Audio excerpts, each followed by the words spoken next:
ത്രിയേക ദൈവത്തിന് സ്തുതി.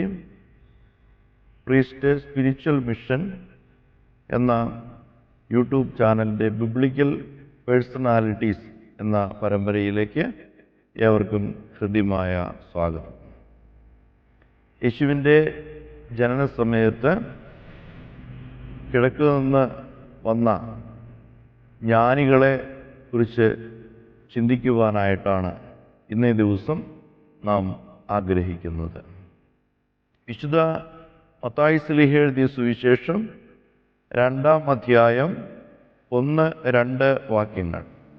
ഹെരോദ രാജാവിൻ്റെ കാലത്ത് യേശു യഹൂദിയിലെ ബേത്ലഹേമിൽ ജനിച്ച ശേഷം കിഴക്ക് നിന്ന് വിദ്വാൻമാർ യെരുശലേമിൽ എത്തി, യഹൂദന്മാരുടെ രാജാവായി പിറന്നവൻ എവിടെ?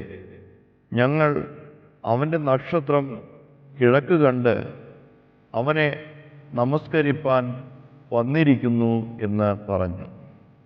പഴയ നിയമത്തിൽ ശലോമോൻ രാജാവിൻ്റെ ജ്ഞാനത്തെക്കുറിച്ച് കേട്ട് വിലയേറിയ സമ്മാനങ്ങളുമായി ഭൂമിയുടെ അതിർത്തിയിൽ നിന്ന് വന്ന ഷേബ രാജ്ഞിയെപ്പോലെ കിഴക്ക് ദൂരദേശത്തു നിന്ന് വിദ്വാൻമാർ ഉണ്ണി യേശുവിനെ കാണുവാനായിട്ട് വരികയാണ്.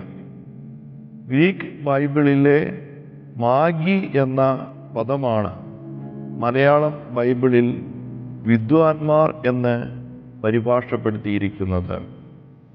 മാഗി എന്ന പദത്തിൻ്റെ അർത്ഥം ഭാവി പറയുന്നവർ, ജ്യോതിശാസ്ത്രജ്ഞന്മാർ എന്നാണ്. ഇവർ കിഴക്ക് നിന്ന് വന്നു എന്നല്ലാതെ കിഴക്ക് ഏത് ദേശത്ത് നിന്ന് വന്നു എന്ന് സുവിശേഷകൻ രേഖപ്പെടുത്തിയിട്ടില്ല. അതുകൊണ്ട് പല പാരമ്പര്യങ്ങൾ ഇത് സംബന്ധിച്ച് നിലവിലുണ്ട്. ഇവർ ബാബിലോണിയക്കാർ ആയിരുന്നു എന്നും അല്ല, ഇവർ പേർഷ്യക്കാർ ആയിരുന്നു എന്ന് മറ്റു ചിലരും പറയുന്നു. പേർഷ്യൻ വിബുധന്മാർ എന്നാണ് നമ്മുടെ ആരാധനാക്രമത്തിൽ നാം കാണുന്നത്. പുരാതന ഭാരതത്തിൽ, അതായത് ഇന്നത്തെ അഫ്ഗാനിസ്ഥാനിലെ ഹിന്ദുക്കുഷ് പർവ്വത നിരകളുടെ വടക്കേ ചെരുവിലുള്ള 3 നാട്ടുരാജ്യങ്ങളിലെ രാജാക്കന്മാർ ആയിരുന്നു ഇവർ എന്ന് പ്രബലമായ വിശ്വാസവും ഉണ്ട്. യേശു ജനിക്കുന്ന കാലഘട്ടത്തിൽ ജ്യോതിശാസ്ത്രത്തിൽ പണ്ഡിതരായ ജ്ഞാനികൾ ഉണ്ടായിരുന്നത് ഇന്ത്യയിലായിരുന്നു എന്ന യാഥാർത്ഥ്യം അവർ ഇന്ത്യക്കാരായിരുന്നു എന്നതിന് കൂടുതൽ ആധികാരികത നൽകുന്നു. ഇവരുടെ പേരുകൾ കാസ്പർ, മെൽക്കിയോർ, ബെൽത്തേസർ എന്നിവയായിരുന്നു എന്നും പറയപ്പെടുന്നുണ്ട്. പൊന്നും മൂരും കുന്തുരുക്കവും അവർ യേശുവിന് കാഴ്ചയായി സമർപ്പിച്ചു എന്ന് വിശുദ്ധ മത്തായി 2:11 രേഖപ്പെടുത്തിയിട്ടുള്ളതുകൊണ്ട് അവർ 3 പേരായിരുന്നു എന്ന് കരുതപ്പെടുന്നു. എന്നാൽ 4-ാം നൂറ്റാണ്ടിൽ എഴുതിയ ഒരു സുറിയാനി ഗ്രന്ഥത്തിൽ ഇവർ 12 പേരുണ്ടായിരുന്നു എന്നും രേഖപ്പെടുത്തിയിട്ടുണ്ട്. ഇവർ കാഴ്ച സമർപ്പിച്ച പൊന്ന് യേശുവിൻ്റെ രാജത്വത്തെയും കുന്തുരുക്കം പൗരോഹിത്യത്തെയും മൂര് പാപപരിഹാര ബലിയെയും സൂചിപ്പിക്കുന്നു. അവർ ഉണ്ണി യേശുവിനെ കാണാൻ എത്തിയപ്പോഴേക്കും യേശുവിന് കുറഞ്ഞത് 1 വയസ്സെങ്കിലും ആയിട്ടുണ്ടാകും. അതുകൊണ്ടാണല്ലോ 2 വയസ്സിൽ താഴെയുള്ള കുഞ്ഞുങ്ങളെയെല്ലാം കൊല്ലുവാൻ ഹെരോദാവ് കൽപ്പിക്കുന്നത്. അപ്പോൾ വിജനമായ സ്ഥലങ്ങളിലൂടെയും പരിചയമില്ലാത്ത നാടുകളിലൂടെയുമെല്ലാം വെറും 3 പേർ മാത്രം യാത്ര ചെയ്തു എന്നതിനോട് പണ്ഡിതർക്ക് യോജിക്കുവാൻ സാധിക്കുന്നില്ല. മാത്രവുമല്ല, ഹെരോദ രാജാവും യെരുശലേം ഒക്കെയും ഭ്രമിച്ചു എന്ന് വിശുദ്ധ മത്തായി 2:3 രേഖപ്പെടുത്തിയിട്ടുണ്ട്. വെറും 3 പേരുടെ സന്ദർശനം കൊണ്ട് യെരൂശലേം നഗരം മുഴുവനും ഭ്രമിക്കുക സാധ്യമല്ല.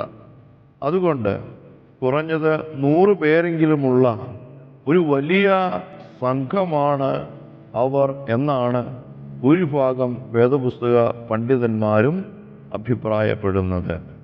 ഇത്രയധികം ആളുകൾ അവർ ഉണ്ടായിരുന്നെങ്കിലും ഗ്രൂപ്പ് ലീഡേഴ്സായ 3 പേർ മാത്രമേ കാഴ്ച സമർപ്പിച്ചിട്ടുള്ളൂ എന്നത് വിശ്വസിക്കാവുന്ന കാര്യമാണ്. സംഖ്യാപുസ്തകം 24-ാം അധ്യായം 17-ാം വാക്യത്തിൽ രേഖപ്പെടുത്തിയിരിക്കുന്നത്, ഇസ്രയേലിൽ നിന്നൊരു ചെങ്കോൽ ഉയരും, യാക്കോബിൽ നിന്നൊരു നക്ഷത്രം ഉദിക്കും എന്നതുപോലെ യേശു ജനിക്കുമ്പോൾ ഒരു നക്ഷത്രം ഉയരുകയാണ്. ഈ നക്ഷത്രത്തെക്കുറിച്ച് ഐവർ ബൂമർ തോമസ് എന്ന പണ്ഡിതൻ അഭിപ്രായപ്പെടുന്നത് ഇത് വ്യാഴമാണ് എന്നുള്ളതാണ്. വ്യാഴം അതിൻ്റെ ഭ്രമണപഥത്തിൽ നിശ്ചലമായി നിൽക്കുന്നതായി തോന്നും, ചിലപ്പോൾ പുറകോട്ട് പോകുന്നതായും തോന്നും. നമ്മൾ ഒരു വാഹനത്തിൽ യാത്ര ചെയ്യുമ്പോൾ ഇരുവശത്തുമുള്ള വൃക്ഷങ്ങളും വീടുകളുമെല്ലാം പുറകോട്ട് പോകുന്നതായി തോന്നുന്നുണ്ടല്ലോ. അത് വെറും തോന്നൽ മാത്രമാണ് എന്ന് നമുക്കറിയാം. ഇത്തരത്തിൽ വ്യാഴം എന്ന ഗ്രഹത്തെക്കുറിച്ച് ഇവർക്ക് തോന്നിയതാകാം. ചിലപ്പോൾ അത് നിശ്ചലമായിരിക്കുന്നതായും തോന്നാം. ഇതെല്ലാമാകും അന്ന് സംഭവിച്ചത്. പ്രപഞ്ചത്തിൻ്റെ കേന്ദ്രം ഭൂമിയായിരുന്നു എന്ന് കരുതപ്പെട്ട കാലഘട്ടം ആയിരുന്നു അത്. എന്തായാലും ജ്ഞാനികളായ ഈ ഫിസിക്സ് ശാസ്ത്രജ്ഞർ യേശുവിനെ കുറിച്ച് യാതൊന്നും അവർക്ക് അറിയില്ലായിരുന്നു എങ്കിലും മശിഹ രാജാവിൻ്റെ പ്രത്യേകതകളും മഹത്വവുമെല്ലാം ഈ നക്ഷത്രം വഴിയായി അവർ മനസ്സിലാക്കി. അങ്ങനെ അവർ ഹെരോദാവിൻ്റെ കൊട്ടാരത്തിലെത്തി. രാജകുമാരൻ ജനിക്കുന്നത് കൊട്ടാരത്തിലാണല്ലോ. അങ്ങനെ ചിന്തിച്ചായിരിക്കാം അവർ കൊട്ടാരത്തിലെത്തിയത്. എന്നാൽ അത് തെറ്റായിപ്പോയി എന്ന് ബോധ്യപ്പെട്ട് പുറത്തിറങ്ങിയപ്പോഴാണ് വീണ്ടും നക്ഷത്രം കാണുന്നത്. പിന്നീട് അവർക്ക് വഴി തെറ്റിയില്ല. യേശുവിനെ കണ്ടെത്തുന്നതുവരെ ആ നക്ഷത്രം അവർക്ക് മുമ്പായി പോയിക്കൊണ്ടിരുന്നു. അങ്ങനെ ഭൗതിക ശാസ്ത്രജ്ഞാനികളായ അവർ ആത്മീയ ജ്ഞാനം കൊണ്ട് നിറഞ്ഞ് ഹെരോദാവിൻ്റെ കൊട്ടാരത്തിൽ പോകരുത് എന്ന ദൈവിക വെളിപ്പാട് ലഭിച്ചാണ് അവർ സ്വദേശത്തേക്ക് മടങ്ങിപ്പോകുന്നത്. പിന്നീട് അവർ മിഷണറിമാരായി മാറിയെന്നൊക്കെ ചരിത്രമുണ്ട്. കേരളത്തിൽ പിറവത്ത് അവർ വന്നിട്ടുണ്ടായിരുന്നു എന്നും ചരിത്രമുണ്ട്. എന്നാൽ അത് ചരിത്രപരമായി തെളിയിക്കുവാൻ സാധിച്ചിട്ടില്ല. എങ്കിലും പരിശുദ്ധരായ ഈ പൂജരാജാക്കളുടെ മധ്യസ്ഥതയിലുള്ള പ്രാർത്ഥനയുടെ ശക്തിയെക്കുറിച്ച് അനേകം സാക്ഷ്യങ്ങൾ പിറവത്തുനിന്ന് നമുക്ക് കേൾക്കുവാൻ സാധിക്കും.